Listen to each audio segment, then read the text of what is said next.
There's something special about remembering your most cherished memories from childhood. A certain bittersweet feeling that you can't exactly put into words. Perhaps it's the feeling that brings you to tears when you stare at the illuminated Christmas tree late at night. Perhaps it's the familiar scent of the wind for a fleeting moment, stopping you in your tracks. Okay, wait, yeah, we got it. It's a fleeting feeling, but one that will always return.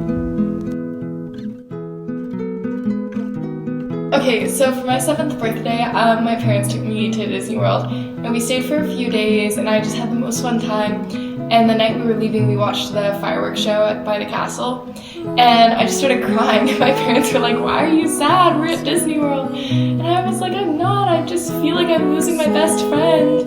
And I was just so overwhelmed. And then I watched Tinkerbell fly down from the castle, and it was all just it was just beautiful and magical, just like Disney World. I have this video of me and my friends when we were in 2nd grade. We had a jump roping contest at our school. We got really into it. We could do all the tricks around the world, like cross sides and all that. And we're just so intense and focused on it. And I'm actually still friends with her today. Your internal memory is living, ever-changing. Bernard Stiegler writes about this type of memory and refers to it as anamnesia. He describes a philosophical anamnesis, a recollection or reminiscence, which, for Plato, denotes an intelligible, necessary, and true form of knowing. It acts along hypomnesia, externally stored memories. By storing our memories somewhere external, how can we ensure nothing gets lost in translation? How do you know what truly happened and what has fallen through the cracks and filled in with something false? Sometimes my dad just emails me random photos of him in the 70s or us as kids, and he emailed us this photo of me, my sister, my mom, and my grandma, and it was us when we went to Niagara Falls when I was maybe 4 years old, and I was so young that really the only memory I have is getting smacked in the face with the water from the waterfall. But that photo really brought back memories of being a family and going on trips with my grandma, because she is really old now and I don't get to see her as much, so it's just really a special memory. There's this one photo from a photo album that my mom made, and it's a photo of my mom and my dad hugging each other. It's really cute, but it's from a low angle, and I know that I took the photo because there was no one else there, and they're both smiling at the camera. And I feel I vividly remember holding a digital camera, holding it and taking the photo of them. It makes me feel well, obviously I was there, but it really makes me envision being there and taking that photo. With advancing technology, childhood memories can lose their novelty. In The End of Forgetting, Kate Eichhorn expresses her concerns for the effects of such hypomnesia. She wonders, what does it mean to come of age in an era when images of childhood and adolescence, and even the social networks formed during this fleeting period of life, are so easily preserved and may stubbornly persist with or without one's intention or desire? Can one ever transcend one's youth if it remains perpetually present? It brings up the question, has childhood been extended or has it disappeared?